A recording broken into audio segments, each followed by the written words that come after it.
ژوند میډیا چینل ګرانو لیدونکو سلامونه وختونه مو په خیر. په دې هیله چې تاسو به ټول روغ جوړ او خوشحاله وئ. په خبري ټولګه کې تاسو ته ښه راغلاست وایم. طالبان وایي له خلیلزاد سره شنل شوي مسلې په بل پړاو کې نهایي کوو. ورځپاڼه وایي دوحې ناستې وښوده چې افغانان د سولو تږي دي. ولسمشر محمد اشرف غني وایي دولت شخصي ملکیت نه دی چې وویشل شي. او په پاکستان کې له ماشومانو سره د جنسي زورزیاتي مخنیوي کمپاین پیل شوی. اوس هم بشپړ خبرونه. طالبان له خلیلزاد سره شنل شوي مسلې بل پړاو کې نهایي کوو. د امریکا او طالبانو ترمنځ د سولې د خبرو اووم پړاو پرون په قطر کې پای ته ورسید.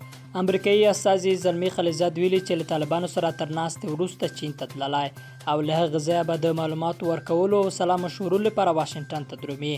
په قطر کې د طالبانو د سیاسي دفتر ویان سهیل شاهین هم په بي سي ته وویل له ښاغلي خلیلزاد سره پرون د خبرو لپاره د ټاکلي چوکاټ پر وروستیو ټکو وغږېدل. د هغه په وینا دواړه خواوې به له خپلو مشرانو سره له سلا وروسته پر پاتې مسلو ژر بیا سره جرګه شي. ورځپاڼه دوحې ناستې وښوده چې افغانان د سولې تږي دي. امریکایي ورځپاڼې ډي هیل په دوحه کې د افغانانو ترمنځ غونډې په تړاو یو مطلب خپور کړی او لیکي د غونډې وښوده چې افغانان څومره د سولې تږي دي او له دې نور ستړي شوي چې هره ورځ چاودنې او جګړې وي. د دې مطلب لیکوال په دې نظر دی چې پرته له هغو کسانو چې له جګړې ګټه ترلاسه کوي او یا هغه ډېر سخت دریځه ورپکې نورو ته ښه درک کړي چې د جګړې میدان نشي ګټلی. د مطلب لیکوال په دې نظر دی چې که څوم د قطر غونډې په وروستۍ وینا پاڼه کې د ملکي تلفاتو د مرګ ژوبلې راکمولو، د زندانیانو د خوشي کولو او د ښځو د حقونو په اړه ډېر واضح څه نه دي ویل شوي، خو دا سپارښتنې چې په دې وینا پاڼه کې راغلي د خبرو د دوام لپاره یو ښه پیل دی. ولسمشر محمد اشرف غني وایي دولت شخصي ملکیت نه دی چې وویشل شي. افغان ولسمشر محمد اشرف غني وایي له وسلوالو مخالفینو سره د سولې لپاره له هر ډول قید او شرط نه تېر شوی دی، خو دولت د شخصي ملکیت نه دی چې له چا سره وویشل شي. نوموړي چهارشنبه جون 10 په کابل کې له اداري فساد سره د مبارزې په اړه د اروپایي ټولنې په 5م کنفرانس کې ویل له طالبانو سره د سولې لپاره لوی خنډونه له منځه تللي دي. ولسمشر غني ویل هره ورځ او هر وخت سوله نه کیږي، خو اوس د سولې وخت دی ځکه چې شرایط ورته برابر دي او له هغه باید ګټه پورته شي.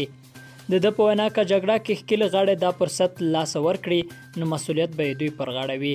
ولسمشر غني په خپلو خبرو کې ناامني، اداري فساد، نشهیي توکي او بېوزلي د افغانستان سترې ستونزې یادې کړي، خو ویل د دې ټولو ستونزو لاملونه په جګړه کې دي. او په پاکستان کې له ماشومانو سره د جنسي زورزیاتي مخنیوي کمپاین پیل شوی. د ساحل نومي غیر دولتي خیریات ټولنې شمیرې ښایي چې پاکستان کې هره ورځ نږدې 10 ماشومان د جنسي تشدد ښکار کیږي. د مؤسسې فعالان وایي د 2018 میلادي کال پر ماشومانو د جنسي تیري پیښو شمیره څه باندې 3800 پیښې ثبت شوي دي چې د وړم 2018 میلادي کال پر تلا 11 سلنه ډېرې دي. د ژوند میډیا چینل ګران لیدونکو دا زموږ د نن ورځې مهم تازه خبرونه چې تاسو راسره واورېدل. تر بیا ښې چارې.